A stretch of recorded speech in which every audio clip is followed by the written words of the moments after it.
उद्देश्य। इस पाठ के अंत में आप निम्नलिखित सीखने में सक्षम हो जाएंगे। औसत की सीमा को समझ पाएंगे।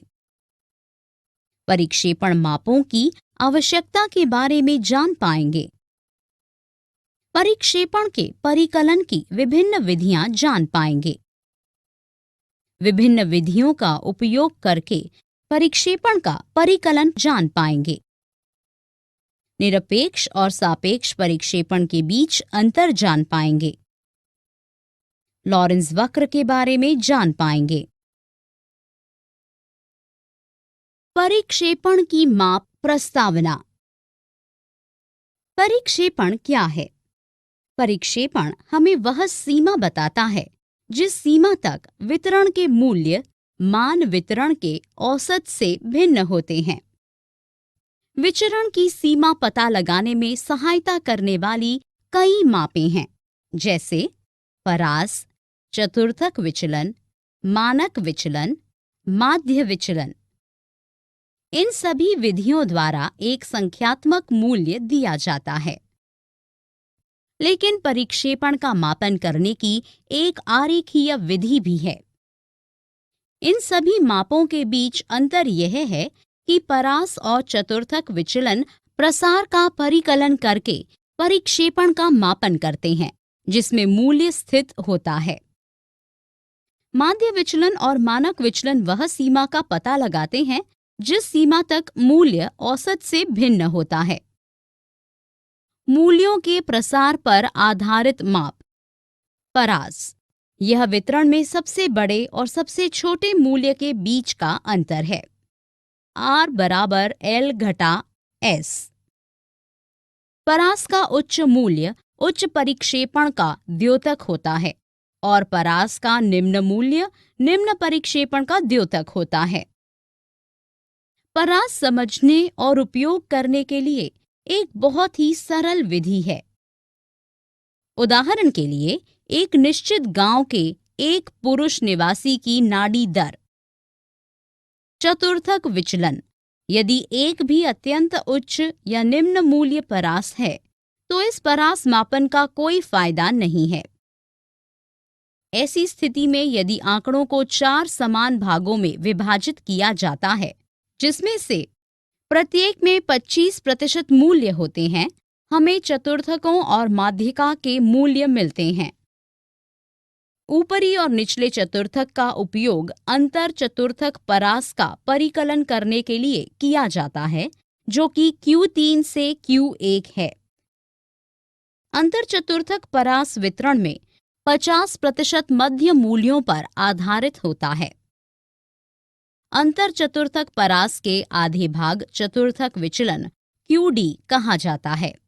इस प्रकार QD को अर्ध अंतर चतुर्थक परास भी कहा जाता है। चतुर्थक और परास का परिकलन। असमूहित आंकड़ों के लिए परास और चतुर्थक विचलन का परिकलन। आइए हम इसे एक उदाहरण से समझते हैं। निम्नलिखित प्रेक्षणों के परास और चतुर्थक विचलन का परिकलन कीजिए। 20, 25, 29, 30, 35, 39, 41, 48, 51, 60 और 70। इस प्रश्न में परास का स्पष्ट रूप से 70 घटा 20 बराबर 50 के रूप में परिकलन किया जाता है। चतुर्थक विचलन का परिकलन हमें Q3 और Q1 का परिकलन करना होगा। Q1 n/1वां बटा 4 मूल्य मान का आकार है। यहाँ n बराबर 11, इसलिए Q1 तीसरे मूल्य के आकार का होगा। फिर मूल्यों को आरोही क्रम में व्यवस्थित कीजिए और आप पाएंगे कि तीसरा मूल्य 29 है। इसी तरह Q3 बराबर 3 गुणा n/1वां बटा 4 मूल्य। 9वां मूल्य 51 होगा, इसलिए Q3 बराबर 51 होगा। QD बराबर Q3 घटा Q1 बटा 2 बराबर 51 घटा 29 बटा 2 बराबर 11। औसत से परिक्षेपण की माप। परास और चतुर्थक विचलन यह माप करने में मददगार नहीं होते हैं कि माप अपने औसत से कितने दूर है। दो मापें जो हमारी अपने औसत से मूल्य का विचलन का पता लगाने में मदद कर सकते हैं वह माध्य विचलन और मानक विचलन हैं। जैसा कि हम जानते हैं कि औसत एक केंद्रीय मूल्य है, यही कारण है कि कुछ विचलन धनात्मक और कुछ ऋणात्मक होते हैं। यदि वे जिस तरह से हैं उस तरह जोड़े जाते हैं तो योग कुछ भी प्रकट नहीं करता है। वास्तव में समांतर माध्य से विचलन का योग हमेशा शून्य होता है। माध्य विचलन। माध्य विचलन अपने औसत से मूल्यों के अंतर का समांतर माध्य है। उपयोग किया जाने वाला औसत या तो समांतर माध्य या मध्य का होता है। माध्य विचलन की परिकलन। असमूहित आंकड़ों के लिए समांतर माध्य के माध्यम से माध्य विचलन का परिकलन करने की विधियां। समांतर माध्य से माध्य विचलन का परिकलन करने की दो विधियां हैं। प्रत्यक्ष विधि। मूल्यों के औसत माध्य का परिकलन किया जाता है।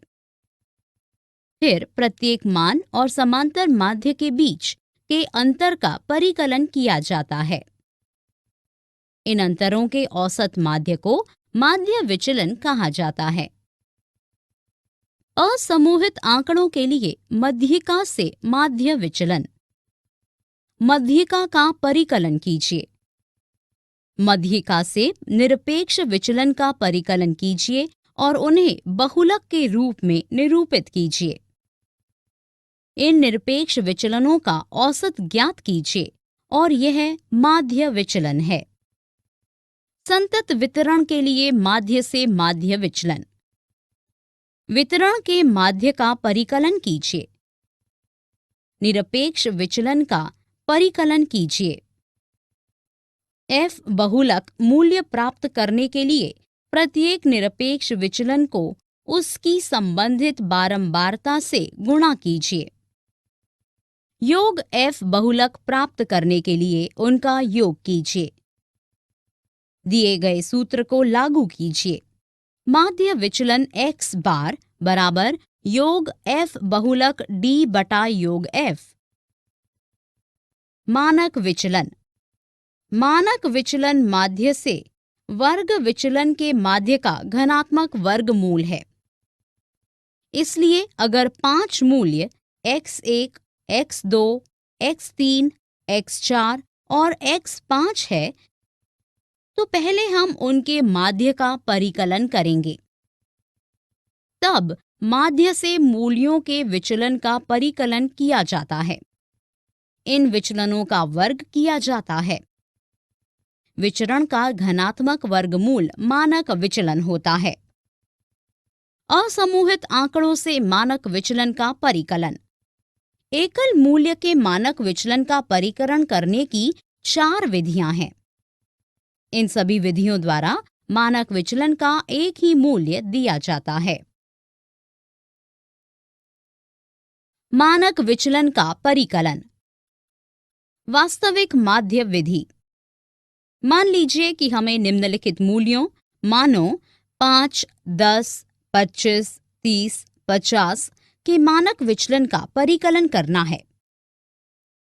पहला चरण x बार का परिकलन करना है जो 5 जमा 10 जमा 25 जमा 30 जमा 50 बटा 5 बराबर 120 बटा 4 बराबर 24 के बराबर है।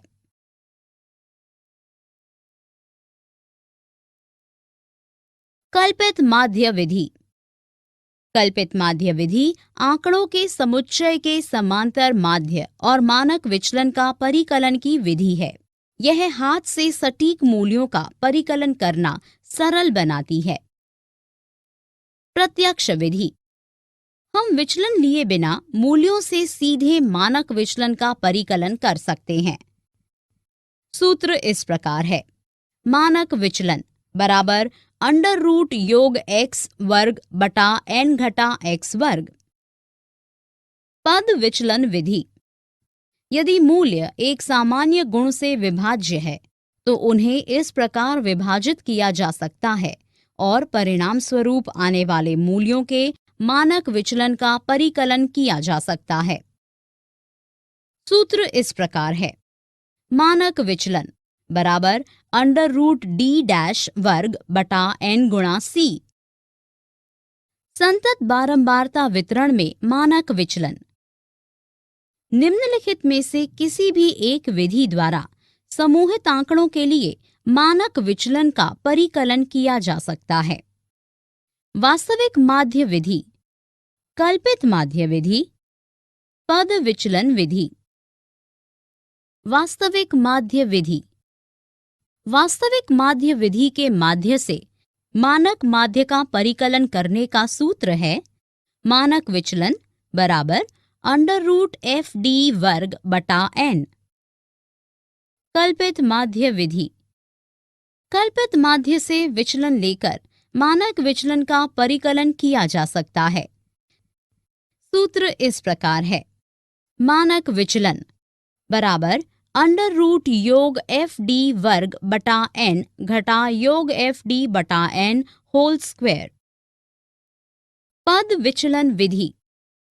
यदि विचलन के मूल्य एक सामान्य गुणक से विभाज्य हैं तो पद विचलन विधि द्वारा परिकलन को सरल किया जा सकता है।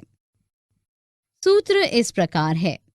मानक विचलन बराबर अंडर परिक्षेपण की निरपेक्ष और सापेक्ष माप। अभी तक हमने जिन मापों पर चर्चा की है वे परिक्षेपण की निरपेक्ष माप हैं। वे जिस मूल्य मान की कई बार व्याख्या करना मुश्किल होता है उसका परिकलन करते हैं। निरपेक्ष मान की एक और कमी यह है कि इन मापों द्वारा मूल मूल्य इकाइयों में उत्तर दिया जाता है। उदाहरण के लिए यदि मूल्य को किलोमीटर में व्यक्त किया जाता है तो परिक्षेपण भी किलोमीटर में होगा। हालांकि यदि इन्हीं मानों को मीटर में व्यक्त किया जाता है तो निरपेक्ष माप भी मीटर में उत्तर देगा और परिक्षेपण का मान 1000 गुना प्रतीत होगा। सापेक्ष परिक्षेपण। इन समस्याओं को नियंत्रित करने के लिए परिक्षेपण की सापेक्ष माप पेश की जाती है। प्रत्येक निरपेक्ष माप का एक सापेक्ष प्रतिरूप होता है। जैसे परास के लिए समकक्ष परास का गुणांक होता है, माध्य के लिए माध्य का गुणांक होता है। मानक विचलन के लिए सापेक्ष माप को विचरण का गुणांक कहा जाता है, जिसका इस प्रकार परिकलन किया जाता है। मानक विचलन बटा समांतर माध्य गुणा 100। लॉरेंज वक्र क्या है? यह वितरण में असमानताओं का अनुमान लगाने हेतु एक आरेखीय माप है। लॉरेंज वक्र आय या धन संपत्ति के वितरण का आरेखीय निरूपण है। इसे मैक्स ओ लॉरेंज ने 1905 में धन संपत्ति वितरण की असमानता निरूपित करने के लिए विकसित किया था। लॉरेंज वक्र असमानता की मात्रा को इंगित करने के लिए संचयी तरीके से व्यक्त की गई जानकारी का उपयोग करता है। सारांश। आइए हमने जो कुछ सीखा है उसे संक्षेप में दोहराएं। परिक्षेपण हमें वह सीमा बताता है जिस सीमा तक वितरण में मूल्य मान वितरण के औसत से भिन्न होते हैं। परास वितरण में सबसे बड़े और सबसे छोटे मूल्य के बीच का अंतर है। चतुर्थक विचलन में यदि आंकड़ों को 4 समान भागों में विभाजित किया जाता है, प्रत्येक में 25% मूल्य होते हैं। हमें चतुर्थक और मध्यिका के मूल्य मिलते हैं। माध्य विचलन और मानक विचलन 2 माप हैं जो हमारी अपने औसत से मूल्यों का विचलन पता लगाने में मदद कर सकते हैं। माध्य विचलन अपने औसत से मूल्यों के अंतर का समांतर माध्य है। प्रयुक्त औसत या तो समांतर माध्य या मध्य का है। समांतर माध्य से माध्य विचलन का परिकलन करने की दो विधियां हैं। मानक विचलन माध्य से वर्ग विचलन के माध्य का घनात्मक वर्गमूल है।